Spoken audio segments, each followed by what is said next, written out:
Hello, this is Mr. Kenzie's solving by the quadratic formula, completing the square and four-term polynomial.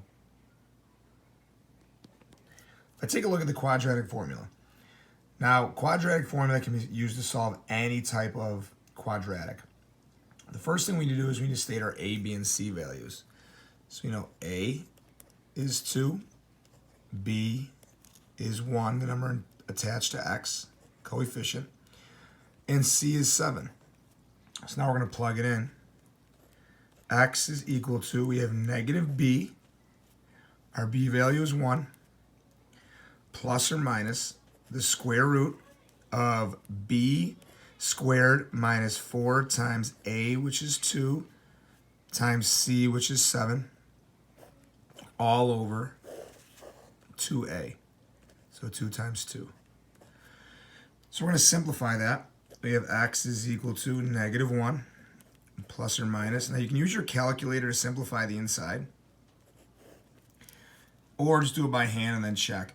So here we have 1 squared minus 4 times 2 times 7. So if I just use my calculator to check my work,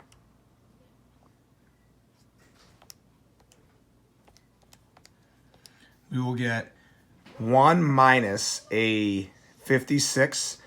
1 minus 56 should give us a negative 55. For this one, we have a negative under the radical. 55 is no perfect square factors, but this negative will come outside as an I. So here I have x is equal to negative 1 plus or minus I, radical 55 all over 4. We can leave our answer like this. We can also take our answer and kind of break it up. So x is equal to negative 1 over 4 plus or minus I radical 55 over 4. You can break it up even more, but that's how you will majority of the time see it. Next we have is completing the square. With completing the square, the first thing you want to do is you want to divide by the a term if it's something other than 1. Our a coefficient is just 1, so we don't need to do that. We're going to move the 1 to the right. So we have x squared plus 4x is equal to 1. The next thing we're going to do is we're going to take half the linear coefficient. So we have x squared plus 4x. Well, half of 4, so that'd be 4 divided by 2 squared. And we need to put this on both sides to balance the equation.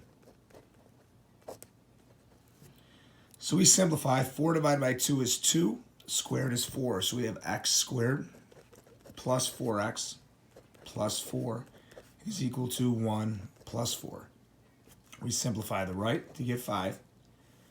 We then factor this trinomial. So it'll be x plus 2 times x plus 2. Those are the same, so we're going to rewrite this as a perfect square.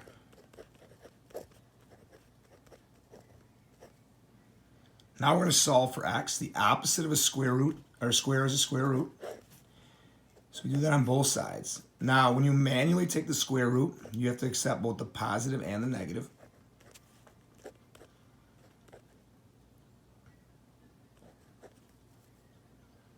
We then subtract 2.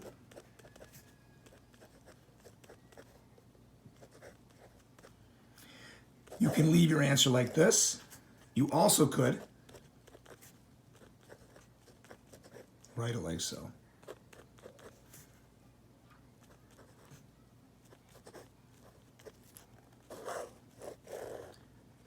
So now this one up here we have imaginary roots because it has an I. This one to be irrational roots, real. You could approximate that by plugging that in your calculator. Number 9. First thing we want to do, we have a 4-term polynomial. So we're just going to pair these off because we cannot combine any like terms and take the GCF of the first 2. So here we have an x squared. Divide each term by x squared. Whatever you get goes inside your parentheses. So here we'll get x plus 2.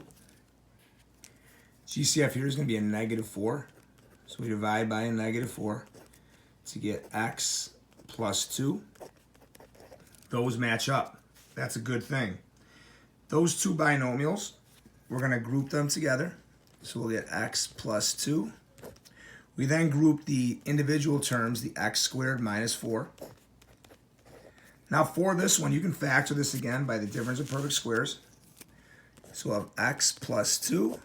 This would be x minus 2, x plus 2. We then t-bar. Here we'll get x equal to negative 2. Here we'll get x is equal to 2. And here we'll get x equal to negative 2. So you don't have to rewrite negative 2 twice. Our answers are just going to be plus minus 2. Thank you.